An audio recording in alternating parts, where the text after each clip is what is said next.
Bonjour! La crédibilité des résultats des études en vie réelle repose sur la validité des hypothèses et des méthodes d'analyse correspondantes. Quelle confiance puis-je avoir dans les résultats? Les résultats changeront-ils si je modifie la méthode d'analyse? La méthode de traitement des données manquantes conduira-t-elle à des conclusions différentes? Et ceci pour tous les aspects qui pourraient faire l'objet d'un doute sur la méthode considérée en analyse principale. Lors d'une analyse de sensibilité, on examine dans quelle mesure le résultat d'une recherche est influencé par un changement de méthode ou de critères de jugement. Prenons l'exemple d'une étude réalisée par l'ANSM. L'acide valproïque est un traitement majeur de l'épilepsie. Ses effets tératogènes sont connus depuis le début des années 80.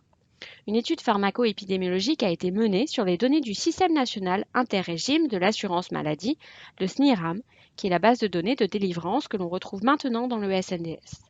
L'objectif principal est d'évaluer la fréquence de l'exposition à l'acide valproïque et ses dérivés des femmes pendant leur grossesse en France et son évolution de 2007 à 2014, globalement et selon le contexte pathologique.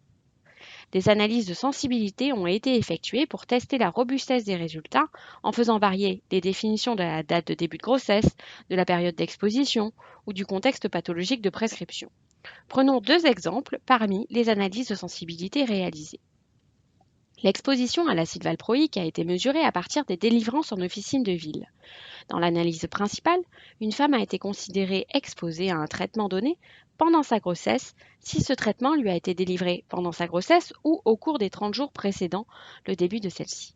Une analyse de sensibilité a été réalisée en considérant comme exposées uniquement les femmes ayant eu au moins une délivrance postérieure à la date de début de grossesse.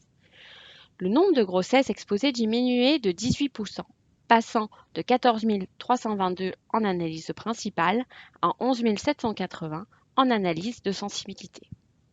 Un autre exemple. Dans l'analyse principale, le contexte pathologique de prescription a été défini par l'indication des spécialités pharmaceutiques délivrées selon l'AMM. Des analyses de sensibilité ont également été effectuées en basant la définition du contexte pathologique sur des algorithmes tenant compte des motifs d'ALD et d'hospitalisation, des coprescriptions médicamenteuses, etc.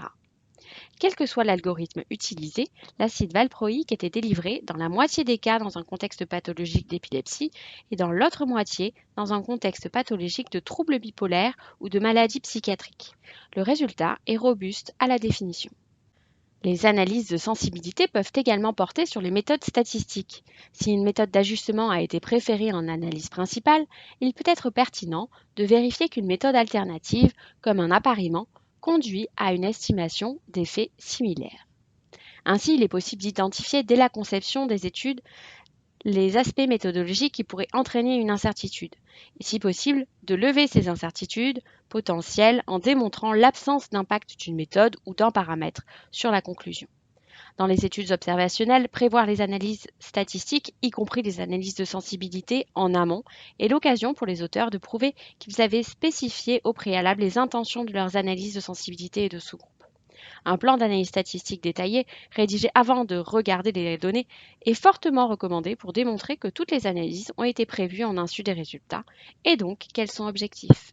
Merci!